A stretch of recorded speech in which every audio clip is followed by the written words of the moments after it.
Good morning, Little House day 153 here. This morning we're going to work on foundation drainage, so thought I'd kind of do an overview of the whole process, what the materials and tools are, and what the process is, and different ways of doing it. So this is the method I settled on after looking at a lot of different alternatives, and I'll explain why. So here are the tools of the trade. Not much to it, really. This is landscape fabric or geofabric, and this is like a 6 by 100 foot roll. Got it on Amazon. Really good stuff. It drains well, but it also provides a good amount of filtering. The purpose of this is basically to keep the drainage from getting clogged up with soil sediment, especially in areas like Virginia where we've got a lot of red clay that can really gum up the works. So the whole drainage system basically is wrapped in this stuff. And actual drainage is achieved with this PVC pipe. Now there's a lot of different kind of pipes you can use. There's the corrugated flexible pipe, PVC stuff. There's some fancy stuff that comes with drainage material and filter cloth already on it. I settled on this because it just seemed like it was the system that made sense. A couple of key features of this is this perforated PVC pipe. It's got just two sets of holes, two sets of pretty large half-inch holes, and they're set just below center. So basically got them at like 4 o'clock and 8 o'clock. And the advantage of that is you don't have any holes on top like some of the perforated pipe has. So as the water seeps down on top of the pipe, you don't have sediment going into the pipe from above. What happens with this is the water hits the foundation wall, which is waterproofed. Wait for that airplane to go by.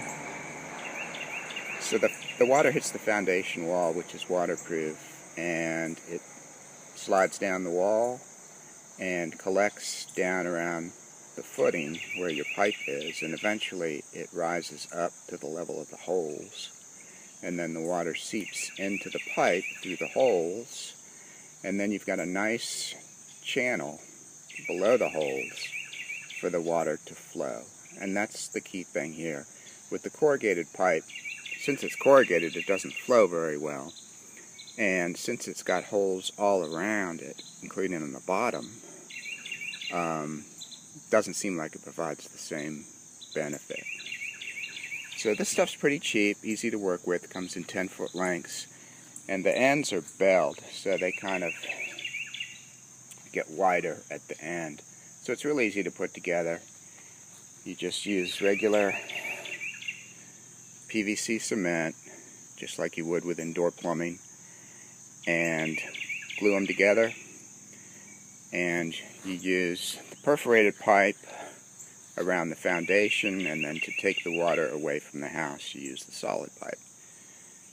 And got a couple of fittings here. These are the most common that we'll be using. The elbows, pretty self-explanatory. Those are to go around corners.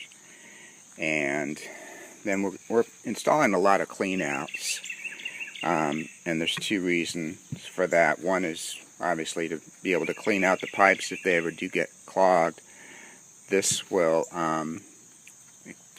extend above ground level. There'll be a piece of solid pipe coming out of this vertical piece that will extend above ground level, and that'll be capped, and you can take the cap off and put a snake down there and clean it out if it ever gets clogged. The other advantage it provides is ventilation. Things will just flow better if you have some way for air to get into the system.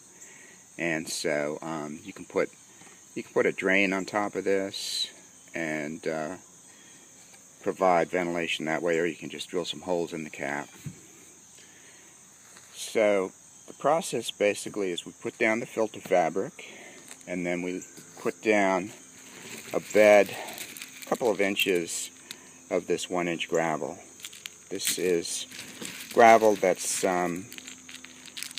manufactured for drainage systems, for French drains and foundation drainage, so it's all just big pieces, so it drains really well. Put this down on top of the filter fabric, and then lay your pipe on that, and that's a good way to get the right slope. You want just a little bit of slope on the pipe, you don't need much. So by putting it on top of the gravel, it's easy to adjust that and get the right slope. And then once we've got everything dry fitted, glue it together and then completely cover the pipe with gravel, and then cover the whole deal with landscape fabric, and got some big staples that we will use to seal that up. To cut the PVC, different ways you can do it. You can use a miter saw, but that's kind of overkill. It's easy to cut, it's pretty thin, so I just use fine-tooth blade saw. Cuts through it in about 30 seconds, really easy. And one other thing, when you're laying the perforated pipe, it's real important to get the holes level. Obviously you want the holes with the low part down, so like this, not like this. Since the holes are actually not centered vertically, they're actually a little bit lower. And it's important to get the pipe level, because if it's not level, water's going to come in one end and go out the other end. And if you got it tilted towards the house, it's going to just drain up against the foundation. So a good way to do that, what I do is I put a piece of rebar through both holes, and then you've got horizontal axis, and you can just stick a little level on that and adjust it before you cover it with gravel. So that's pretty much the process. We'll be working through that today, and I'll make some videos of it as we go. So see you in a few minutes.